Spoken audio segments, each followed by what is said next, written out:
How's it going, guys, and welcome to Game Involved. I'm Shifty Cow, and in today's video we have another loadout for you guys. So before we get into it, if you do go on to enjoy the video, be sure to leave a like down below, and if you're new to the channel, be sure to subscribe as we do post Battlefield content daily. So hopping into it, I like to call this loadout the ultimate flanking 249 Deagle suppressed mortar XM25 dart V40 mini crazy Megazord loadout. Now, a lot of these were just suggested as fragments in the Twitter comments, some of the YouTube messages, and all that type of stuff, so I actually went through and I just added a couple of challenges together just to make this loadout. So starting off, the 249, it's probably one of my favorite LMGs because not a lot of people use it, which is kind of funny because its stats are pretty much identical in every way to the MG4, other than the way you unlock it, which obviously you have to play through the whole campaign, and a lot of players aren't really willing to go through that process. So personally, I really enjoy this weapon because it looks incredible and it performs like a top tier LMG. So as for attachments, I threw on the Coyote sight just because that's my personal favorite. Got a really wide range of view. Also, for my attachments, I threw on a suppressor because a lot of these were on meat grinder maps like Locker, Metro, and you really need a suppressor if you want to go on some nice back rages or flanks. Throughout pretty much all of this gameplay, I was using either a potato grip or a stubby grip just because they really help keep some accuracy when you're using just that spray tactic, and that's really helpful for eliminating some of that spread you get with automatic fire. So moving on to the Deagle, this thing is an absolute beast.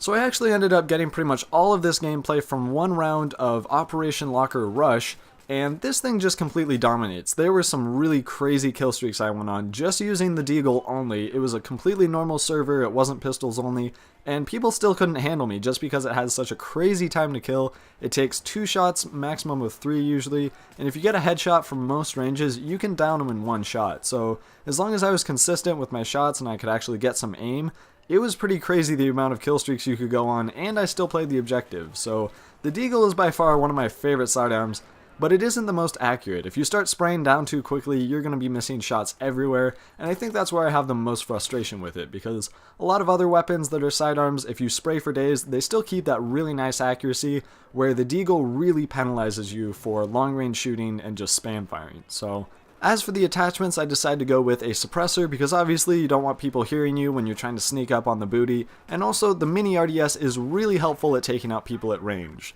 So this was probably my favorite part about getting gameplay, just because it was really easy to get some nice back rages, and these weapons are very effective. They're probably top tier weapons compared to everything else, and they completely dominate at most ranges. So as for the gadgets and pretty much everything else about this loadout, I like to call it the Danky.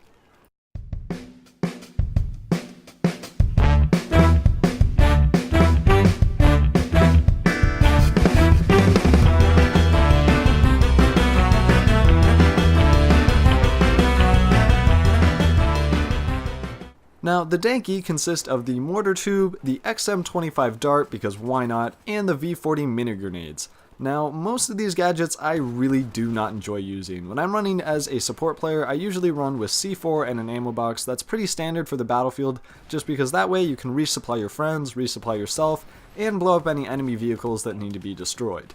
So let's start off with the mortar tube. If you've ever played pretty much any round of Rush ever in your entire life, you've probably come across at least one person who's using a mortar tube, and they've pretty much decided that this is World War II, and it is their civic duty to just spam the ball sack out of the battlefield, so any infantry trying to rush the objectives is just blown to smithereens and doesn't even stand a chance. So despite how you may feel about the mortar tube, it's actually a pretty effective weapon, especially for taking out people who are just camping, and it was probably one of the best gadgets that I got to use out of this loadout.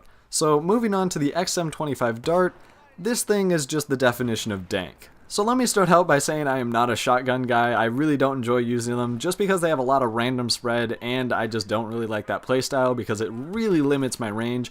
But anyways, this thing was not fun to use. Probably the biggest problem I had was you really have to hip fire because the optic is like a 1.6x, and it's a weird thermal thing, so most of the time I was going for hipfire, and obviously I'm going to get some random spread with that, so a lot of times people would just turn on me and utterly ruin me. So I do have to admit that when I was able to get a nice double or triple kill with this thing, just all in a quick succession, it was probably one of the most fulfilling things about this loadout, but I definitely would not try using this again, especially if I'm trying to go hard, because there's really no reason to throw this on, especially when you have access to really fast firing LMGs, because there's really just no purpose. I've never found myself where I'm like, oh, this is a perfect time to switch to my shotgun with 5 shots.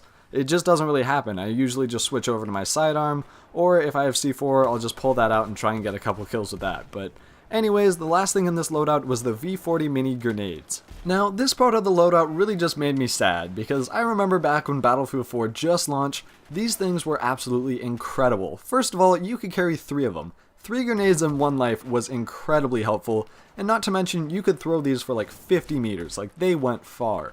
Right now, they only do 60 damage compared to what they used to do at 80, so it pretty much feels like you're just throwing sacks of flour that are slightly deflated at the enemy, hoping that that'll somewhat blind them and kill them, but really all I ended up getting was like 2 kills and thousands of hit markers, so you really never see anyone using these anymore just because there's way better grenades like the M67 and of course the Argo Impact.